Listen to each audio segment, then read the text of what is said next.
Fala, gente, tudo bem?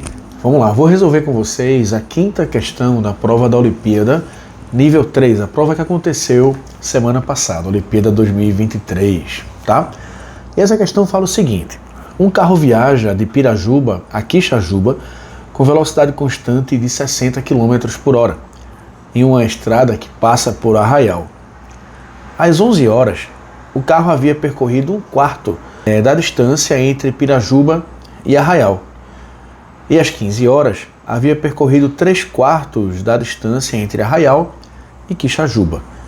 Ele quer saber qual é a distância entre Pirajuba e Quixajuba, tá?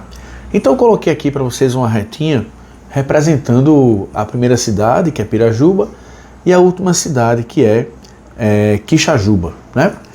Bom, no meio do caminho existe uma cidade chamada Arraial. Eu não sei bem dizer exatamente a princípio onde é. Então eu vou colocar essa cidade mais ou menos no meio do caminho, tá? Isso não vai influenciar no resultado. Eu vou dizer que aqui é onde está a cidade de Arraial, beleza? O fato é que ele diz que às 11 horas o carro havia percorrido um quarto da distância entre Pirajuba e Arraial.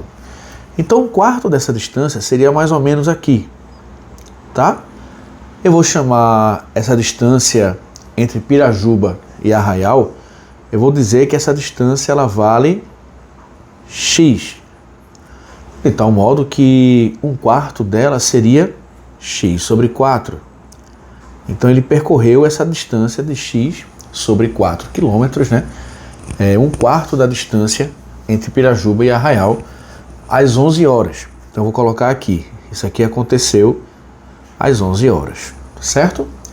Bom, depois ele vai dizer o seguinte: às 15 horas havia percorrido 3/4 da distância entre Arraial e Quixajuba. Então 3/4 vai ser mais ou menos aqui, certo? Isso aconteceu às 15 horas. Isso aconteceu às 15 horas. Então ele percorreu, se eu chamar essa distância aqui de y, a distância entre Arraial e Quixajuba, se eu chamar de y, isso aqui significa 3/4 de y, né? Ele percorreu 3/4 dessa distância, tá? Bom, e aí o que é que está acontecendo? O importante para resolver essa questão agora é encontrar a distância das 11 horas, desse ponto que a gente se encontra às 11 horas, até o ponto que a gente se encontra às 15 horas. Se eu encontrar essa distância, eu consigo responder a questão, tá? Para encontrar essa distância, basta a gente perceber que se esse primeiro pedaço entre Pirajuba e Arraial, né, equivale a 1/4, o segundo pedaço equivale a 3/4. Então isso aqui significa 3/4 de x, tá?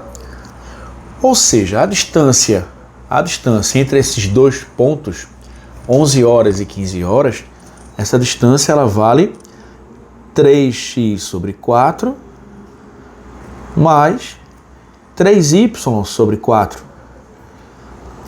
Esse é o valor dessa distância, tá? Essa distância ela foi percorrida com a velocidade de 60 km por hora em 4 horas. 60 km por hora, 60 km por hora em 4 horas. Ou seja, 60 km por hora em 4 horas significa 60 vezes 4, 240 quilômetros. 240 quilômetros. Essa é a distância das 11 às 15 horas. 240 quilômetros. Então eu posso escrever que 3x sobre 4, 3x sobre 4 mais 3y sobre 4 é igual a 240. Tá? Bom, se a gente multiplicar essa equação por 4, né? Aí eu vou ficar com 3x mais 3y igual a 240 vezes 4, 960. Agora eu vou dividir essa equação por 3. Aí eu vou ficar com x mais y igual a 320. Tá? Então x mais y é 320, que é a resposta. Veja que eu chamei a distância de Pirajuba a Arraial de x. E a distância de Arraial a Quistajuba de y. X mais y é a distância total. 320 é a resposta, tá? Que seria aqui na prova na letra D. Bom, gente, fica à vontade aí para tirar qualquer dúvida, tá? E se inscreve, dá aquele velho like, tá? Me ajuda aí a melhorar meu rendimento aqui no YouTube, tá certo? Cheiro, gente. Até a próxima.